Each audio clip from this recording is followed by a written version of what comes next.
Greetings, everybody. Welcome back to my channel. Welcome back to Salt City Counseling. My name is Scott Carter. I am a licensed therapist. I specialize in treating teens, treating parents, working with parents, working with the teen-parent relationship. A lot of the content on my channel has to do with teen suicide. Wanted to give maybe a really quick update. Got a letter today from local school district. This school district has had a major teen suicide epidemic on their hands. Last year, one of their high schools, had 6 completed suicides in their school, in their high school. I believe the school has about 3,000 kids. 6 completed suicides, completely unacceptable. But this letter is an invitation to me to go attend a lunch meeting to discuss solutions for teen suicide. So I'm going to be taking some information to them about my work with the Resiliency Alliance. If you're new here, the Resiliency Alliance is my nonprofit organization. Sorry, I'm looking for something else. Dedicated to teaching kids and families resiliency skills as a way to combat teen suicide. I'm also working on what I call the Young Warrior Project. This is some concept art that I created. I'm really proud of. I really like. Yeah, there you go. For boys. In fact, I went to the grocery store today to get a salad. Harmon's, man. If you live in Utah, Harmon's has a great salad bar. Anyways, the nice lady who often talks to me about my work and the Resiliency Alliance mentioned to me that someone she knew had a kid in their family, 16 years old, walked in the house and shot himself. Another lost kid. Breaks my heart, man. It breaks my heart. Anyways, I'm going to be attending this meeting. I only bring this up because I want to keep people posted on my teen suicide efforts. The numbers continue to climb nationally too, as well as locally. Someone sent me an article just the other day about how the state of Pennsylvania is showing elevated numbers of teen suicide. So if you want to help me stamp out these problems or help me address these problems, hit that subscribe button. Please like and share these videos. We need to get better education out there. We need to get better support out there for our kids. I want to get to the topic of this video. Warning, there's a little bit of a rant in front of me. It's about ADHD, and I know the title is kind of like clickbait. Is ADHD a fake diagnosis? I came across, and I see this from time to time, like I'm on Quora and Medium and various other sites, social media. I probably spend more time on social media than I'd really like to, but I'm really trying to do business stuff. But I see this come up where people will claim, or they will like share an article that claims that ADHD is a fake diagnosis, and that's a diagnosis that was basically conjured by the pharmaceuticals so that they could sell drugs. And I wanted to share my thoughts, and I have an article on this on my website. I've also put it on medium.com. It'd be great if you want to follow me, subscribe to my articles. But here are my thoughts on ADHD. Is it fake? I don't believe so. I don't believe it is. Partially because I believe in the DSM. I know that it's not perfect by any means. I know that it's, just imperfect. But I also know that there's a ton of research that goes into it. A ton. And it's very hard to get something into the DSM. One guy fought like the Dickens. He was a psychologist. He fought and fought and fought to get parental alienation into the DSM unsuccessfully. I think he was super close, and the guy actually committed suicide, which is really sad.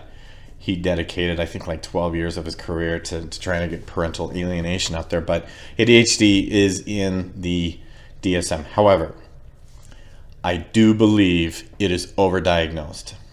I believe it's overdiagnosed big time. And here's where the rant is going to happen. A lot of kids are misdiagnosed with ADHD. Now, a kid can look like they have ADHD for a number of reasons. There are a lot of reasons why kids have behavior problems, but unfortunately, a lot of us have gotten into the habit of just labeling it as ADHD. I don't know how and when school became like the end all be all for mental health and a child's well-being. It baffles me. Like it, I'm going to do a separate video on it. I'm not going to get into that right now, but it's almost like kids. This is almost a separate issue, and I'll get into this in my other video. So don't forget to, of course, subscribe and look for it. I'll get into it, but it's almost like a kid is just supposed to just go to school and sit and not move. If he or she does this, ADHD, oh man. But some of the things I'm seeing, here are some of the issues. There are people, professionals, who are basically labeling or even trying to diagnose kids with ADHD that have no place in doing that. Specifically, and most specifically, are school professionals. And I love educators. I do. I work part-time at the local high school, helping them to help find those kids and address the suicide issues that they've had up there. I love educators. My mom was an educator for a long time, several decades. But they have absolutely no place in diagnosing or labeling a kid ADHD, okay? I get kids that come and sit on this couch. Have you had a previous diagnosis? I'll ask them, they'll say, yeah, ADHD. Okay, who diagnosed you with that? Oh, the teacher. No, the teacher has no place to diagnose it. They're unqualified, they're not trained, and they're not experienced to do so. If the teacher tells you that your kid has ADHD, take it with a grain of salt. Just be like, thank you for your opinion. I think we should see a professional, okay? Others that school counselors might do it. And while they might be marginally more qualified, school counselors are and again, they're good people. I know school counselors. I work closely with school counselors, and I love them. They're great people. But they do not have any right or business diagnosing something like ADHD. They don't. Okay? Quite frankly, people are going to fight me probably on this a little bit.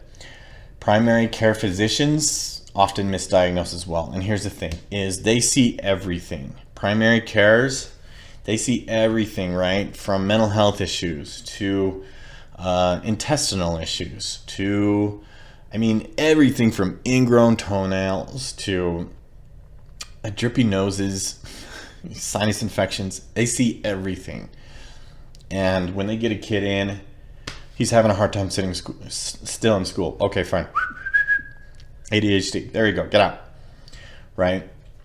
So here's the thing, is ADHD is often misdiagnosed, and I believe that a much more common diagnosis, especially in our day and age, is anxiety. Our anxiety levels have reached epidemic proportions. I think there are other reasons for that as well. Kids are extremely anxious, and one thing that helps alleviate anxiety is movement. I've got fidget toys over here for kids, frankly, and for myself sometimes, because movement alleviates anxiety. If a kid is anxious for a number of reasons, maybe they have a narcissistic parent. Those are very anxious kids, by the way. Kids with narcissistic parents, extremely anxious kids. Maybe they're just too involved in social media. Maybe they have social anxiety, etc., and they move to try, because it's a natural way to alleviate anxiety, and they get labeled with ADHD. I've had many situations where, they bring the kid in. You have previous diagnosis, ADHD. Well, how do you know? Struggling in school. That doesn't necessarily mean ADHD, folks. A kid could be struggling in school because they're anxious. So me being me, I tell the parent, like, well, I think he or she is anxious. And I'm not saying ADHD isn't accurate, but I'd like to treat them for anxiety. Okay, sure. So I treat the kid for anxiety, and they get better. They do better at school. The grades improve. They get in less trouble at school. It could be anxiety. Sometimes kids act out or they have negative behaviors for various reasons. Bad behavior or negative behavior or less than perfect compliant behavior is normal, guys. It's normal. Kids are supposed to have problems. Now, I know in the past when I've said kids are supposed to have problems, people do the, Yes, they are. I'm not condoning it. I'm not encouraging them to have problems. I'm saying problems are normal.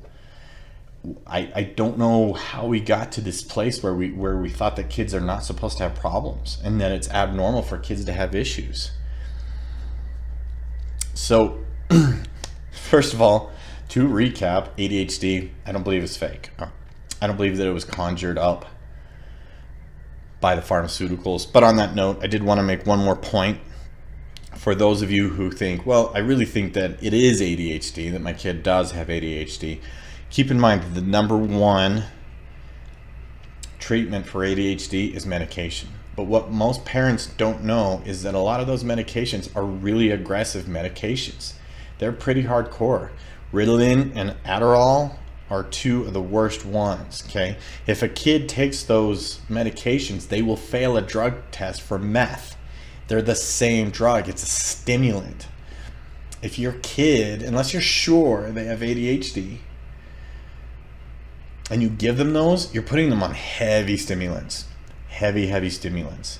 But look, here's the thing. If your kid truly has ADHD, if you put them on a stimulant, you'll notice the difference, like night and day. Right? Not like, well, I can't tell. If they truly have ADHD, then they need a stimulant. You give them a stimulant and they get better, well, then you may have a true case of ADHD. But you don't necessarily have to go put them on Ritalin. Like, give them a couple of Mountain Dews. See if it calms them down. I'm serious. They probably drink Mountain Dew anyways, right? Number of other caffeinated beverages. So those are my thoughts on ADHD. Let's slow down and calm down with the ADHD. I'm going to make one more note and we're going to end this video, and that is that as a general rule, boys are diagnosed with ADHD more than girls. And quite honestly, restless boys that want to move, boys that want to see and do and experience and are rambunctious, there's normal boy behavior. Normal male boy behavior. We've got to stop pathologizing normal behavior. We've got to do it. And again, my reason being is because kids are committing suicide at record numbers. Anyways, that's going to do it for this one. Got a client in about a half an hour, and I want to try and sneak in another one. So thanks again for watching. See you next time.